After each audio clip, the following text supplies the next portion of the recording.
Good morning बच्चों।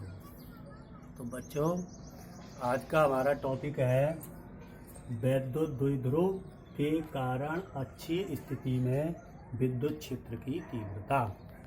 यानी वैद्युत द्विध्रुव क्या होता है हम पढ़ चुके हैं, और विद्युत क्षेत्र की तीव्रता क्या होती है ये भी हम पढ़ चुके हैं। तो आज हम वैद्युत द्विध्रुव के कारण अच्छी स्थिति की तीव्रता जानेंगे। पहले ये समझिए, वैद्युत द्विध्रुव के कारण जो विद्युत क्षेत्र की तीव्रता होती है वो दो प्रकार से कैलकुलेट की जाती है, यानी दो तरह से उसकी गणना करते हैं। एक तो करते हैं हम अच्छी स्थिति में, और दूसरा करते हैं हम निरक्षी स्थिति में। अच्छी स्थिति मतलब अक्ष के अनुदिश, यानी जिधर अक्ष है हमारा द्विध्रुव का उधर ही, और निरक्षी यानी उसके लंब। ठीक, क्लियर। तो आज हम केवल अच्छी स्थिति में ही विद्युत क्षेत्र की तीव्रता ज्ञात करें। तो देखिए, तो वैद्युत द्विध्रुव, तो पहले वैद्युत द्विध्रुव क्या है, जैसा आप जानते हैं बराबर और विपरीत दो आवेश हैं किसी सिस्टम में, इसको बोलते हैं वैद्युत द्विध्रुव। तो देखिए, बिंदु ए यहाँ पर लिया मैंने -q आवेश, दूसरा बिंदु इसी अक्ष पर दूसरा बिंदु लिया मैंने B, इस पर लिया मैंने +q चार्ज यानी +q आवेश। ये जिस सिस्टम में स्थित हैं, बराबर हैं, विपरीत हैं, तो ये बन गया हमारा वैद्युत द्विध्रुव। ठीक, अब इनके मध्य में एक बिंदु लिया मैंने O, दोनों आवेशों के मध्य में O से एक आवेश तक की दूरी, यानी O से A तक की दूरी मान ली मैंने L। तो O से B तक की दूरी, यानी O से +q आवेश तक की भी दूरी क्या हो जाएगी, क्योंकि वो मध्य बिंदु में है, तो वो दूरी हो जाएगी हमारी L, वो भी L हो जाएगी, कोई दिक्कत नहीं। ये हमारा वैद्युत द्विध्रुव है। अब हम इसी अक्ष के अनुदिश, यानी इसी अक्ष के अनुदिश चलें, इसी अक्ष के अनुदिश ये जो मध्य बिंदु है, यहां से r दूरी पर कोई बिंदु स्थित है P। तो इस P बिंदु पर हम विद्युत क्षेत्र की तीव्रता ज्ञात करना चाहते हैं अक्ष के अनुदिश। ठीक है, तो अब देखो, यहाँ तीव्रता ज्ञात करनी है। अब यहाँ दो आवेश है तो तीव्रता दो तरह की होगी। पहले देखेंगे +q, तो +q आवेश के कारण यहाँ पर जो P पर विद्युत क्षेत्र की तीव्रता उत्पन्न होगी वो E1 मान ली मैंने। इसकी दिशा में इधर दिखा दूंगा, E1। ये किसके कारण है, +q आवेश के कारण। तो -q आवेश के कारण विद्युत क्षेत्र की तीव्रता उत्पन्न होगी, उसको मैंने मान लिया E2। अब क्योंकि वो माइनस है तो इसका मतलब है दिशा विपरीत है, तो इसकी दिशा में इधर शो कर दूंगा। ये हो गया हमारा E2। देख लीजिए, +q के कारण E1, -q के कारण E2 P पर। अब देखिए, P पर हमें तीव्रता ज्ञात करनी है। P पर हमें टोटल तीव्रता निकालनी है, मान लीजिए P। इसके बारे में आगे बताऊँ। तो देखो, अब यही बात जो मैंने आपको अभी भी बोली, यही बात मैंने इसमें ये लिख दी है। चाहे तो मैं एक बार पढ़ दूँ, सुन लीजिए। बिंदु A पर -q आवेश है, बिंदु B पर +q आवेश है, दोनों आवेशों के बीच की दूरी L यानी 2L है, और इनके जो मध्य बिंदु है वहाँ से r दूरी पर कोई बिंदु P स्थित है। P पर हमें विद्युत क्षेत्र की तीव्रता ज्ञात करनी है। +q आवेश के कारण विद्युत क्षेत्र की तीव्रता E1 है, -q आवेश के कारण विद्युत क्षेत्र की तीव्रता E2 है। तो अब E1 कितना होगा इसका हम कैलकुलेट करते हैं। जैसा आप जानते हैं, पिछले हम पढ़ चुके हैं, विद्युत क्षेत्र की तीव्रता का क्या फॉर्मूला है, E बराबर 1/4 पाई f∁0 q/r²। तो QP हो गया। अब Q से जहाँ हम तीव्रता ज्ञात करनी है वहाँ तक की दूरी लेनी है। तो देखो, +q आवेश के कारण तीव्रता, तो +q आवेश के कारण यानी विद्युत क्षेत्र की तीव्रता E1 बराबर कितनी होगी, 1/4 पाई f∁0 q आ गया। अब दूरी कहाँ से कहाँ तक लेनी है, जहाँ से तीव्रता ज्ञात कर रहे हैं उस आवेश तक की दूरी। तो तीव्रता ज्ञात कर रहे हैं हम P से, और कहाँ से, +q आवेश, तो ये दूरी हमें कैलकुलेट करनी है, ये वाली। तो अब जरा ध्यान देना, यहाँ से ये O बिंदु है, यहाँ तक दूरी R है, तो इसमें से अगर ये दूरी माइनस कर दूं, यानी अगर मैं R में से L घटा दूं, तो ये B यानी प्लस Q आवेश तक की दूरी निकल जाएगी, मिल जाएगी। तो कितनी हो जाएगी, यहाँ तक दूरी R, इसमें से L घटाया, कितना बच गया, R माइनस L का होल स्क्वायर। ठीक, विद्युत क्षेत्र की तीव्रता के फॉर्मूले के अनुसार ये हमारी प्लस Q आवेश के कारण विद्युत क्षेत्र की तीव्रता आ गई।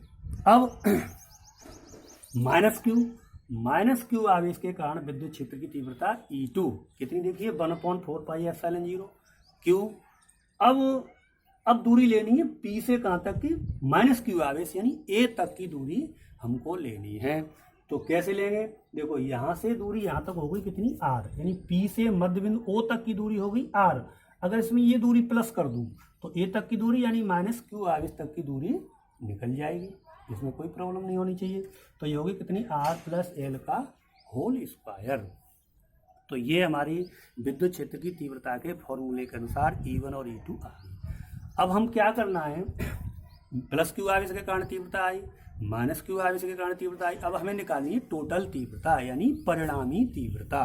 तो परिणामी तीव्रता अब हम निकालेंगे, देखिए परिणामी तीव्रता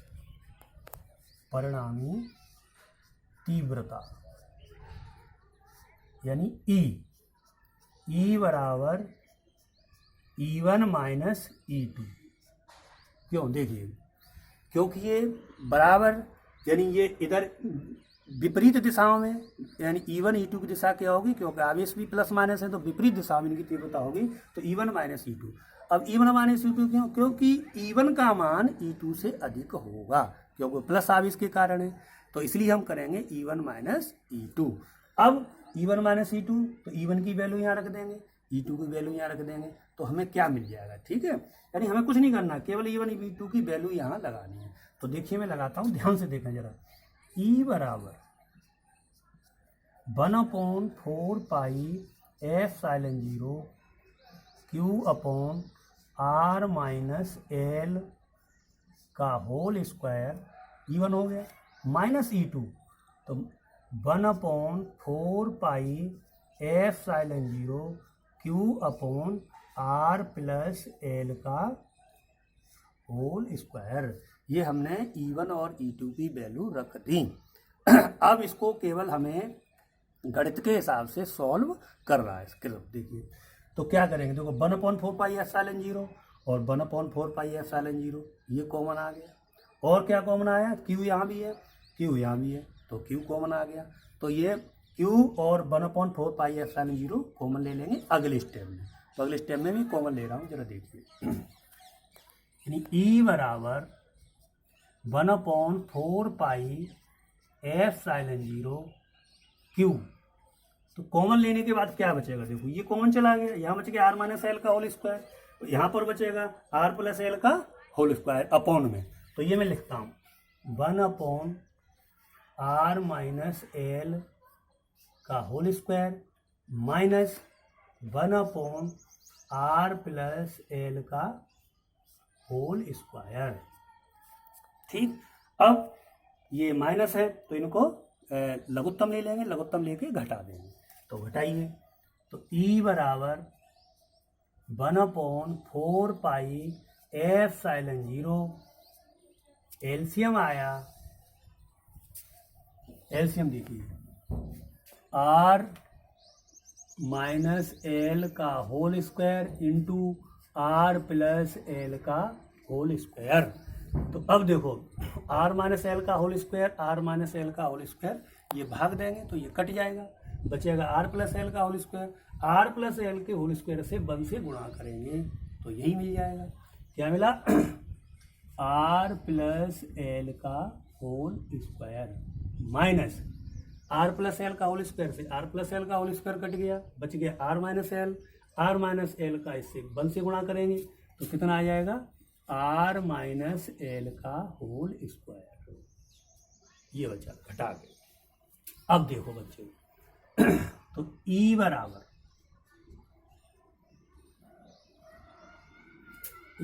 यहाँ पर Q छूट गया, ये Q भी कॉमन था, Q, तो 1/4πε0 क्यू। अब देखो a प्लस बी, एक फॉर्मूला है a plus B into A minus B, क्या होता है A square minus B square. तो इसी अनुसार खोलेंगे इसको, a प्लस बी और a माइनस बी होगा ए स्क्वायर माइनस बी, यानी a के स्थान पर क्या है हमारा l और b के स्थान पर क्या है l, तो क्या हो जाएगा R square minus L square. तो इसको लिख दूंगा मैं R square minus L square का, अब ये स्क्वायर है तो यहाँ भी स्क्वायर आ। अब देखो a प्लस बी का whole square, a plus B का होल स्क्वायर होता है A square plus B square plus 2ab। इसी तरह a माइनस बी का whole square A square plus B square minus 2ab के अनुसार इस r प्लस एल और r माइनस एल के होल स्क्वायर को खोल देंगे। तो सिंपल है, ये फॉर्मूला है। तो क्या मिलेगा देखो, R square plus L square plus 2rl minus, ये थोड़ा ब्रैकेट लगा दूंगा क्योंकि इससे पहले माइनस है, R square plus L square minus 2rl।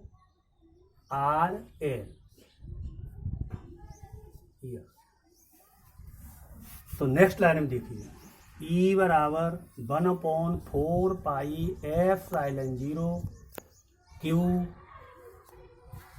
देखो ये माइनस है तो इस माइनस को अंदर कर दें तो इसके चिन्ह बदल जाएंगे। तो क्या हो जाएगा, यानी R square plus L square plus 2rl minus R square minus L square plus 2rl upon, देखो अपॉन में आ गया R square minus L square का होल स्क्वायर। अब देखो बच्चों ब्रैकेट क्लोज, तो आर स्क्वायर से आर स्क्वायर कट जाएगा प्लस माइनस, एल स्क्वायर से एल स्क्वायर कट जाएगा प्लस और माइनस, 2rl कितना हो जाएगा 4rl।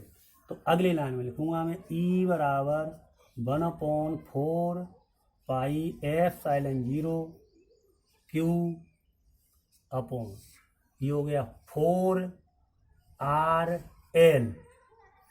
अब यहाँ देखो l जो दूरी है बहुत अल्पांश है, यानी r की तुलना में l बहुत कम दूरी है, तो फिर उसमें से घटाना है तो इसको हम बहुत नगण्य मान सकते हैं, यानी r इज ग्रेटर l, तो l पुटेन टू 0।